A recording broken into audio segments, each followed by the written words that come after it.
नमस्कार साथियों, स्वागत है आपका अपने YouTube चैनल दातार क्लासेज में। आज से हम डिस्कस करेंगे मूमल दिसंबर अंक और इसमें हम कवर करेंगे अक्टूबर और नवंबर के करंट अफेयर्स। तो इस मैगजीन के विशेष आकर्षण है राज्य के स्कूलों में मुख्यमंत्री बाल गोपाल योजना और यूनिफॉर्म वितरण शुरू हो गया है। नई स्टार्टअप नीति और ग्रामीण पर्यटन नीति लागू हुई है। संगीत नाटक अकादमी नई दिल्ली और राजस्थान के पुरस्कार घोषित हो गए हैं। जन कल्याण पोर्टल को राष्ट्रीय ई गवर्नेंस अवार्ड मिला है। पीटी ऊषा जो है वो भारतीय ओलंपिक संघ की नई अध्यक्ष बनी है। ऑस्ट्रा हिंद और फायर पावर और शत्रुनाश युद्ध अभ्यास के बारे में डिस्कस करेंगे। 18वीं राष्ट्रीय स्काउट जम्बूरी का रोहट पाली में आयोजन हुआ है। नोबेल पुरस्कार 2022 डिस्कस करेंगे। भारत और आसियान शिखर सम्मेलन G20 का अध्यक्ष भारत बन गया है। राष्ट्रीय खेल पुरस्कार 2022 घोषित हो चुके हैं। इसरो ने लॉन्च किया है देश का पहला प्राइवेट रॉकेट। और अब्देल फतेह अल सीसी जो है गणतंत्र दिवस 2023 के मुख्य अतिथि होंगे। ऋतुराज अवस्थी बने 22वें विधि आयोग के अध्यक्ष। और COP27 का आयोजन शर्म अल शेख मिस्र में हुआ। स्टार्ट करते हैं राजस्थान परिदृश्य से।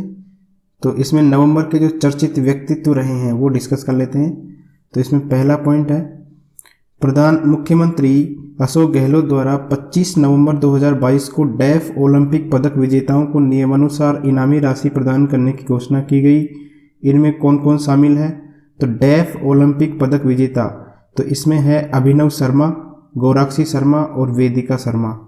तो इन तीनों को डेफ ओलंपिक पदक विजेता है ये, इनको इनामी राशि दी गई है। तो अभिनव शर्मा और गौराक्षी शर्मा जो है इन्होंने गोल्ड मेडल जीता है तो इनको 3-3 करोड़ दिए गए हैं। और ये है बैडमिंटन के खिलाड़ी। और इसके अलावा राइफल शूटिंग के खिलाड़ी है वेदिका शर्मा, इनको 1 करोड़ रुपये प्रदान किए जाएंगे। तो इस तरीके से ये 3 खिलाड़ी है, अभिनव शर्मा और गौराक्षी शर्मा ये खेलते हैं बैडमिंटन और वेदिका शर्मा जो है वो राइफल शूटिंग के खिलाड़ी है।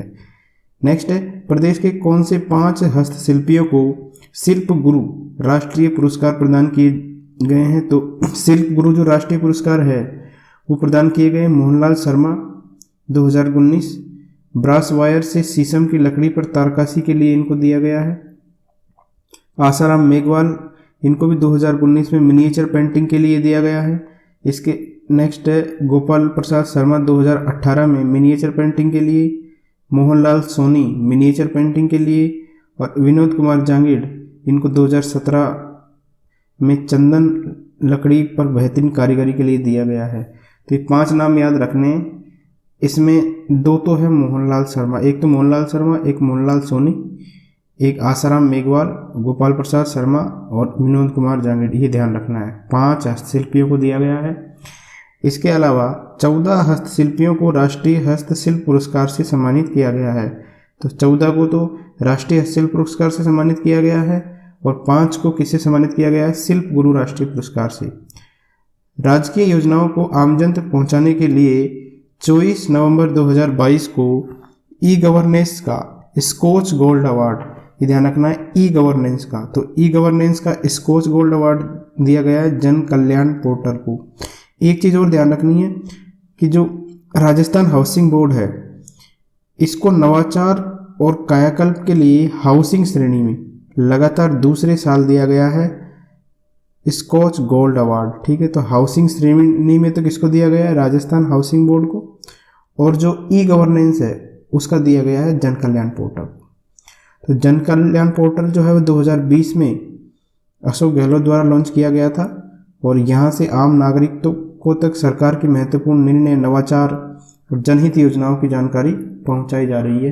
किसके द्वारा? जन कल्याण पोर्टल के द्वारा।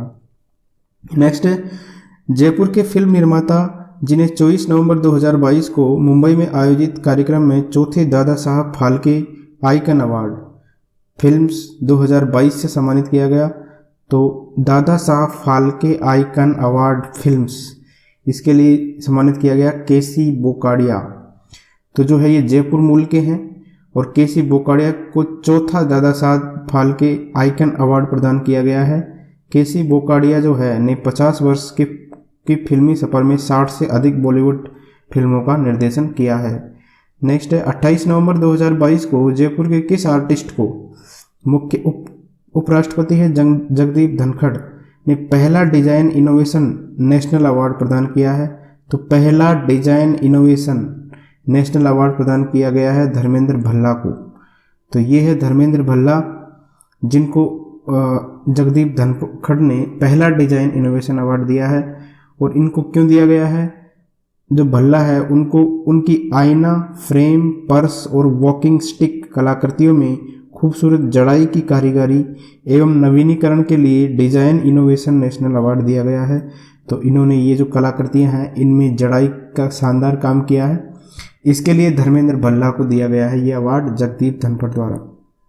नेक्स्ट है 16 नवंबर 2022 को घोषित राजस्थान संगीत नाटक अकादमी जोधपुर। तो संगीत नाटक अकादमी कहाँ है? जोधपुर में है। और इसका वर्ष 2022 का सर्वोच्च जो फेलोशिप सम्मान है किसे पुरस्कृत किया गया? तो ईला अरुण है गायक, इनको किया गया राजस्थान संगीत नाटक अकादमी जोधपुर का वर्ष 2022 का सर्वोच्च फेलोशिप सम्मान। ठीक है। इसके अलावा मामे खान है, उनको लोकगीत गायन में दिया गया है। और विजय लक्ष्मी आमेठा है उदयपुर की, इनको अब ध्यान रखना है, मामे खान है जैसलमेर के। ठीक है। और विजय लक्ष्मी आमेठा जो है उदयपुर को लोक नृत्य में, और BM व्यास मुंबई को रंगमंच निर्देशन पुरस्कार दिया जाएगा। ठीक है। 12 अकादमी अवार्ड के अलावा 11 युवा एवं बाल प्रतिभाओं को भी पुरस्कृत किया जाएगा। एकेडमी के अध्यक्ष है बिनाका जेसु मालू। इन्होंने बताया कि आज़ादी के 75 वर्ष पूरे होने पर 75 बाल वरिष्ठ कलाकारों को कला पुरोधा सम्मान दिया जाएगा। जयपुर से कथक नृत्य में रेखा ठाकर, रंगमंच रंग शिल्प में शहजोर अली और समग्र कला साधना के लिए हरिदत्त कल्ला को अवार्ड मिलेगा। और बीकानेर के रमेश बोहरा को रंगमंच के लिए अवार्ड मिलेगा। तो इन्होंने घोषणा की है कि 75 वर्ष पूरे होने पर 75 अवार्ड दिए जाएंगे। और इन्होंने 12 एकेडमिक अवार्ड दिए हैं, इसमें से एक है ईला अरुण को दिया गया सर्वोच्च फेलोशिप सम्मान। ठीक है। तो वर्ष 2022 का है, ये इम्पोर्टेंट है। इसके अलावा लोकगीत गायन में मामे खान को दिया गया है जो जैसलमेर से बिलोंग करते हैं। और लोक नृत्य के लिए विजय लक्ष्मी आमेठा जो उदयपुर की है उनको दिया गया है। और BM व्यास जो मुंबई के हैं इनको रंगमंच के लिए पुरस्कार दिया जाएगा। नेक्स्ट है अणुव्रत विश्व भारती सोसाइटी का वर्ष 2022 का अणुव्रत पुरस्कार किसे प्रदान किया गया है? तो ये जो वर्ष 2022 का अणुव्रत पुरस्कार है वो राष्ट्रपति डॉक्टर APJ अब्दुल कलाम को प्रदान किया गया है। ठीक है। तो ये पूर्व राष्ट्रपति दिवंगत डॉक्टर APJ अब्दुल कलाम को प्रदान किया गया है और इसकी पुरस्कार राशि है 1.5 लाख रुपए। ठीक। तो अणुव्रत गौरव 2021 का अवार्ड दिया गया था निर्मल राका, इनको 2000 समाज सेवा के लिए। और अणुव्रत गौरव ये दिया गया 2022 का न्यायाधीश बसंती लाल बाबेल को। ठीक। अणुव्रत लेखक पुरस्कार डॉक्टर कुसुम लूनिया को। जीवन विज्ञान पुरस्कार मूलचंद नाहर और माला कातरेला। शास्त्रीय गायन में मुकुंद क्षीरसागर जोधपुर के। और कठपुतली कला के लिए तोलाराम मेघवाल उदयपुर को जो है ये अवार्ड दिया गया है। ये किसने दिया है? अणुव्रत सोसाइटी ने। तो जो अणुव्रत पुरस्कार तो दिया गया है डॉक्टर APJ अब्दुल कलाम को और अणुव्रत गौरव दिया गया है बसंतीलाल बाबेल को। नेक्स्ट है राजस्थान उच्च शिक्षा काउंसिल का गठन किया गया है और इसके जो अध्यक्ष होंगे वो उच्च शिक्षा मंत्री होंगे और जबकि उपाध्यक्ष कौन होंगे? दरियाब सिंह चूड़ावत होंगे, ये ध्यान रखना है। ठीक है। तो सरकार ने राजस्थान उच्च शिक्षा काउंसिल का गठन कर दिया है। इसके अध्यक्ष जो है उच्च शिक्षा मंत्री होंगे और उपाध्यक्ष होंगे दरियाब सिंह चूड़ावत। काउंसिल में डॉक्टर भीमराव अंबेडकर लॉ विश्वविद्यालय के कुलपति के अलावा JNV के कुलपति KL श्रीवास्तव, हरदेव जोशी पत्रकारिता विश्वविद्यालय के कुलपति है प्रोफेसर सुधीर राजीव के साथ LN हर्ष, डॉक्टर नदीम चिश्ती और ये मौजूद थे वहाँ पर। ठीक है। इनको सदस्य बनाया गया है राजस्थान उच्च शिक्षा काउंसिल का। नेक्स्ट है मल्टीलिंगुअल गवर्निंग काउंसिल। तो मल्टीलिंगुअल गवर्निंग काउंसिल में है भारत सरकार ने मल्टीलिंगुअल इंटरनेट की पॉलिसी बनाने के लिए एक कमेटी बनाई है कमेटी ने रिपोर्ट में हर आदमी को प्रभावी रूप से इंटरनेट एक्सेस मिलने और उसमें आने वाली समस्याओं को दूर करने के सुझाव और तरीके बताए गए हैं। ठीक है, तो इसमें जो है मल्टीलिंगुअल इंटरनेट का मतलब है कि हर व्यक्ति को इंटरनेट सुविधा उपलब्ध हो। और भारत सरकार ने निक्सी जो है इस रिपोर्ट को इम्प्लीमेंट करने का जिम्मा दिया है निक्सी को। ठीक है, रिपोर्ट भारत के मल्टीलिंगुअल इंटरनेट के लिए सुचारू रूप से प्रभावित हो सके एवं गाइडेंस एवं मॉनिटरिंग हो सके, इसके लिए गवर्निंग काउंसिल बनाई गई है। और गवर्निंग काउंसिल में निक्सी के सीईओ जो मिस्टर अनिल जैन है, डॉक्टर अजय डाटा है, टी संतोष है, बालेंद्र शर्मा है, जो है इनको शामिल किया गया है। तो मल्टीलिंगुअल गवर्निंग काउंसिल बनाई गई है राजस्थान में। ठीक है, नेक्स्ट है कांगड़ा जो है हिमाचल प्रदेश में, इसमें आयोजित 47वीं sub junior under 14 national basketball championship में राजस्थान ने कौन सा पदक जीता? तो राजस्थान ने इसमें कांस्य पदक जीता है हिमाचल प्रदेश की कांगड़ा में जो आयोजित हुई है सब जूनियर नेशनल बास्केटबॉल में। ठीक है, नेक्स्ट है इंचियोन जो है दक्षिण कोरिया, इसमें आयोजित हुई सीनियर महिला एशियन फुटबॉल चैंपियनशिप। सीनियर महिला एशियन फुटबॉल चैंपियनशिप में भारत का प्रतिनिधित्व करने वाले प्रदेश की खिलाड़ी कौन है? तो फुटबॉल का प्रतिनिधित्व करने वाली खिलाड़ी है सदा राठौड़। राजस्थान की जो सदा राठौड़ है भारतीय टीम में शामिल रही, और राजस्थान की जो मनीषा राठौड़ है वो भारतीय टीम की कोच रही, ध्यान रखना है। नेक्स्ट नवंबर 2022 में पुणे में आयोजित हुई 71वीं अखिल भारतीय पुलिस टूर्नामेंट में राजस्थान पुलिस के खिलाड़ियों ने कितने पदक हासिल किए? तो राजस्थान पुलिस के खिलाड़ियों ने 21 पदक हासिल किए हैं। किसमें? पुणे में जो आयोजित हुई है 71वीं अखिल भारतीय पुलिस टूर्नामेंट। और इसके अंदर मोनिका पचार का नाम ध्यान रखना है, इन्होंने 55 kg में है बॉडी बिल्डिंग में रजत पदक जीता है।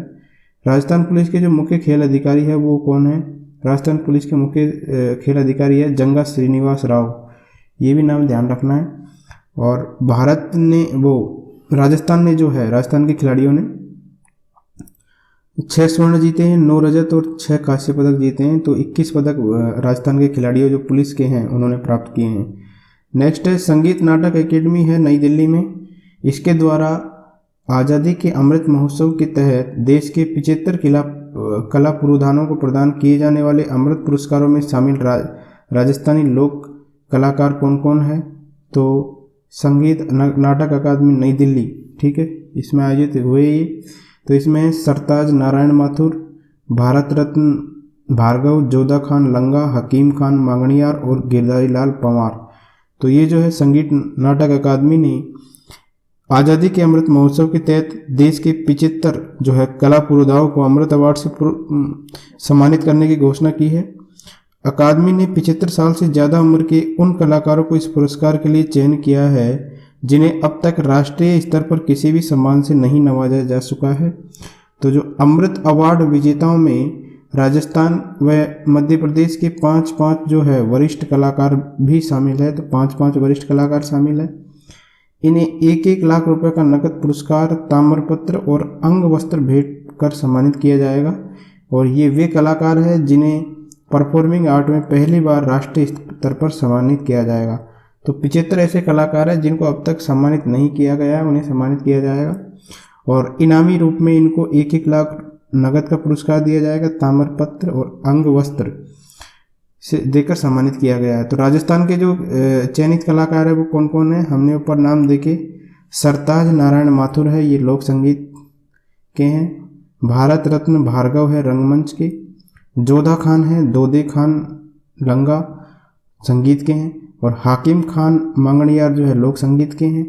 और कथक कलाकार है गिरधारी लाल पंवार, ठीक है। तो गिरधारी महाराज जिनको बोलते हैं ये शामिल है। नेक्स्ट है हरिद्वार उत्तराखंड में आयोजित 48वीं जूनियर राष्ट्रीय कबड्डी प्रतियोगिता पुरुष वर्ग में राजस्थान टीम ने कौन सा पदक जीता? तो हरिद्वार में प्रतियोगिता हुई है 48वीं जूनियर राष्ट्रीय कबड्डी प्रतियोगिता। तो राजस्थान टीम ने जीता है स्वर्ण पदक। नेक्स्ट है राजस्थान के किस शिक्षाविद को 1 नवंबर 2022 को उपराष्ट्रपति श्री जगदीप धनखड़ ने देश का पहला डॉक्टर राजेंद्र प्रसाद अवार्ड प्रदान किया? तो ये किया प्रोफेसर रमेश अरोड़ा को। तो ये शिक्षाविद है, इनको उपराष्ट्रपति जगदीप धनखड़ ने दिया है पहला डॉक्टर राजेंद्र प्रसाद अवार्ड, ठीक है। तो इनको क्यों दिया गया है? पब्लिक एडमिनिस्ट्रेशन में एकेडमिक एक्सीलेंस के लिए प्रदान किया जाता है और Indian institute of public administration नई दिल्ली की ओर से वर्ष 2022 से ही शुरू किया गया है ये अवार्ड। और प्रोफेसर रमेश अरोड़ा जो है, इनको पूर्व में अनेक पुरस्कारों से सम्मानित किया जा चुका है, जैसे राज ऋषि पुरुषोत्तम टंडन अवार्ड 2021 और पॉल एप्पल बी अवार्ड। तो इनको 2 अवार्ड से पहले ही नवाजा जा चुका है और इसके बाद में ये है अगला अवार्ड जो कि डॉक्टर राजेंद्र प्रसाद अवार्ड है। किसको मिला है? प्रोफेसर रमेश अरोड़ा को। नेक्स्ट है हाउस ऑफ लॉर्ड्स लंदन द्वारा प्रदेश के किस चिकित्सक को सम्मानित किया गया है? तो लंदन में सम्मानित हुए हैं, जयपुर के हैं ये डॉक्टर ऋषि शर्मा। ठीक है, इनको कैंसर इम्यूनोथेरेपी में अपने विशिष्ट योगदान के लिए लंदन के जो सदन हाउस ऑफ लॉर्ड्स में सम्मानित किया गया है और यह अवार्ड लंदन की MPM राष्ट्रीय व्यापार की कैबिनेट मंत्री है रूथ मार्गरेट कैडबरी ने दिया है। किसने दिया है? रूथ मार्गरेट कैडबरी ने दिया है। कैंड्रोल सेंटर ऑफ ऑन्कोलॉजी के डॉक्टर रितु शर्मा, इनको भारत के विशिष्ट इम्यूनोथेरेपी कैंसर रोग विशेषज्ञ की उपाधि से पैलेस ऑफ वेस्टमिनिस्टर में सम्मान दिया गया है। तो हाउस ऑफ लॉर्ड्स लंदन में सम्मानित हुए हैं डॉक्टर ऋषि शर्मा, जयपुर के हैं। किस साहित्यकार को हाल ही में 29वां गौरीशंकर कमलेश भाषा साहित्य पुरस्कार प्रदान किया गया? तो गौरीशंकर कमलेश भाषा साहित्य पुरस्कार ये प्रदान किया गया डॉक्टर गजेश सिंह पुरोहित को। तो गजेश सिंह पुरोहित की आलोचना करती है राष्ट्रीय साहित्य की शोरमा, इनके लिए इनको पुरस्कृत किया गया है गौरीशंकर कमलेश भाषा साहित्य पुरस्कार। नेक्स्ट है डॉक्टर कृति भारती को मिला राष्ट्रीय साहस पुरस्कार। तो राष्ट्रीय साहस पुरस्कार किसको मिला? डॉक्टर कृति भारती को। सारथी ट्रस्ट की मैनेजिंग ट्रस्टी है और पुनर्वास मनोवैज्ञानिक डॉक्टर कृति भारती को बाल विवाह निरस्त की साहसिक मुहिम के लिए पुणे में कीर्तन संजीवनी पुष्पलता रानाडे स्मृति राष्ट्रीय सम्मान साहस पुरस्कार से नवाजा गया है। यह पुरस्कार विशिष्ट कार्य करने वाली शख्सियत को दिया जाता है। तो ये कृति भारती है, इनको मिला है राष्ट्रीय साहस पुरस्कार। नेक्स्ट है 30 नवंबर 2022 को प्रदान किए गए वर्ष 2022 के खेल पुरस्कारों में प्रदेश के किन खिलाड़ियों को अर्जुन पुरस्कार? ठीक है, तो अर्जुन पुरस्कार किन किन को दिया गया है? ओम प्रकाश मिठरवाल और साक्षी कुमारी। तो राजस्थान पुलिस के उपाधीक्षक है ओम प्रकाश मिठरवाल जो कि शूटिंग करते हैं, इनको अर्जुन पुरस्कार दिया गया है। और इसके अलावा उप निरीक्षक है साक्षी कुमारी कबड्डी, इनको पिछले 4 वर्षों से उत्कृष्ट प्रदर्शन के लिए अर्जुन पुरस्कार से सम्मानित किया गया। तो ओम प्रकाश मिठरवाल और साक्षी कुमारी, ओम प्रकाश मिठरवाल शूटिंग करते हैं और साक्षी कुमारी कबड्डी खेलती है। नेक्स्ट है संगीत नाटक एकेडमी नई दिल्ली द्वारा प्रदान किए जाने वाले उस्ताद बिस्मिल्लाह खान युवा पुरस्कारों के लिए प्रदेश से किन लोक कलाकारों का चयन किया गया है? तो उस्ताद बिस्मिल्लाह खान युवा पुरस्कारों के लिए चयन किया गया है 2020 के लिए तो खेता खां विशाला, 2021 के लिए आसिन खान बड़नावा जोगी और 2019 के लिए दारा खां। तो इन 3 को जो है इनका चयन किया गया है। तो संगीत नाटक एकेडमी नई दिल्ली द्वारा 26 नवंबर 2022 को 2019-20-21 के पुरस्कारों की घोषणा की गई है। इनमें उस्ताद बिस्मिल्लाह खान युवा पुरस्कार वर्ष 2021 के लिए आसिन खां, वर्ष 2020 के लिए खेता खां और वर्ष 2019 के लिए दारा खां को प्रदान किए जाने की घोषणा की गई है। इसी प्रकार वर्ष 2020 का जो संगीत नाटक एकेडमी पुरस्कार है वो गफूर खां को मांगणियार लोक संगीत के लिए और वर्ष 2019 का नाथूलाल सोलंकी को लोक संगीत के लिए प्रदान किया जाएगा। तो ये संगीत नाटक एकेडमी नई दिल्ली द्वारा प्रदान किए जाएंगे।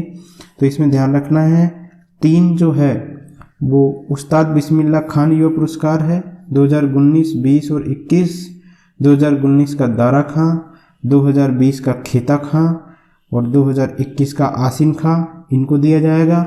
और संगीत नाटक अकादमी द्वारा ही 2020 का जो पुरस्कार है वो गफूर खां को मांगणियार लोक संगीत के लिए और 2019 का नाथूलाल सोलंकी को भी लोक संगीत के लिए प्रदान किया गया है।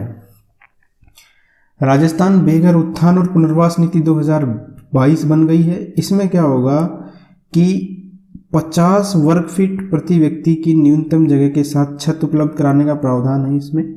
ठीक है, 50 वर्ग फीट। और इसके अलावा ये किसको, महिलाओं को, मानसिक रूप से विक्षिप्तों को, बीमार जैसे विशेष श्रेणी के लोगों को समुचित निजता और सुरक्षा उपलब्ध करवाने के लिए प्रावधान किए गए हैं। ये तो यह है राजस्थान बेघर और पुनर्वास नीति कब बनी है, ये 2022 में बनी है। 26 नवंबर 2022 को राष्ट्रीय दुग्ध दिवस के अवसर पर बेंगलुरु में आयोजित कार्यक्रम में प्रदान किए गए गोपाल रत्न पुरस्कारों में गोपाल रत्न पुरस्कार प्रदान किए गए। कहाँ पे, बेंगलुरु में। प्रदेश के किस पशुपालक को राष्ट्रीय स्तर का द्वितीय पुरस्कार प्रदान किया गया है, तो ये इंपॉर्टेंट है। राष्ट्रीय स्तर का पुरस्कार, द्वितीय पुरस्कार मिला है हरि सिंह गोदारा, जो कि सूरतगढ़ गंगानगर के हैं। ठीक है, तो सूरतगढ़ गंगानगर के जो सहार गांव के हरि सिंह गोदारा है, इनको कृत्रिम गर्भाधान कार्य में उत्कृष्ट प्रदर्शन के लिए द्वितीय पुरस्कार प्रदान किया गया है। हरि सिंह गोदारा जो है गंगमूल डेयरी द्वारा संचालित साहिवाल वंशावली चयन परियोजना अंतर्गत कृत्रिम गर्भधानकर्ता के रूप में अपनी सेवाएं दे रहे हैं। तो कृत्रिम गर्भधानकर्ता है हरि सिंह गोदारा, सूरतगढ़ के हैं। इनको द्वितीय राष्ट्रीय पुरस्कार से सम्मानित किया गया है, पशुपालक है ये। नेक्स्ट, नवंबर 2022 में पुणे में आयोजित हुई 71वीं अखिल भारतीय पुलिस टूर्नामेंट में राजस्थान पुलिस के खिलाड़ियों को कितने पदक हासिल किए, तो ये 21 पदक हमने पहले पढ़ चुके हैं इसको। साहित्य सृजन कला संगम की ओर से प्रतिवर्ष प्रदान किए जाने वाला लोक कवि मोहन मंडेला स्मृति लोक साहित्य सम्मान 2022 किसे प्रदान किया गया है, तो लोक कवि है ये डॉक्टर इकराम राजस्थानी। इनको मोहन मंडेला स्मृति लोक साहित्य सम्मान 2022 प्रदान किया गया है। तो इनका लोकगीत है इंजन की सीटी में मारो मन डोले। इसके लिए इसके जो है ये इन्होंने ही गाया है। ठीक है, ये लोक कवि है। नेक्स्ट है 3 नवंबर 2022 को प्रदेश के नए पुलिस महानिदेशक, जो प्रदेश के डीजीपी है, वो कौन बने हैं, तो ML लाठर के स्थान पर अब बने हैं IPS उमेश मिश्रा। इनका कार्यकाल कब तक रहेगा, अक्टूबर 2024 तक रहेंगे ये राजस्थान पुलिस के डीजीपी। इनका नाम है IPS उमेश मिश्रा। नेक्स्ट है 7वां भारत फ्रांस द्विपक्षीय वायुसेना अभ्यास गरुड़। ये कहाँ आयोजित हुआ, तो 7वां है ये, और भारत और फ्रांस का है ये गरुड़। तो ये आयोजित हुआ जोधपुर के अंदर। तो भारतीय वायुसेना जो है IAF और फ्रांसीसी वायुसेना जो है अंतरिक्ष बल ने 26 अक्टूबर से 12 नवंबर तक वायुसेना स्टेशन जोधपुर में गरुड़ नामक द्विपक्षीय अभ्यास में भाग लिया है। ठीक है, तो 8 नवंबर को भारतीय वायुसेना प्रमुख है air chief marshal VR Chaudhary, और फ्रांसीसी जो है वायु और अंतरिक्ष बल के वायुसेना प्रमुख है जनरल स्टीफन मिल ने संयुक्त उड़ान भरी है। तो ये था हमारा पहला पार्ट। Thank you friends.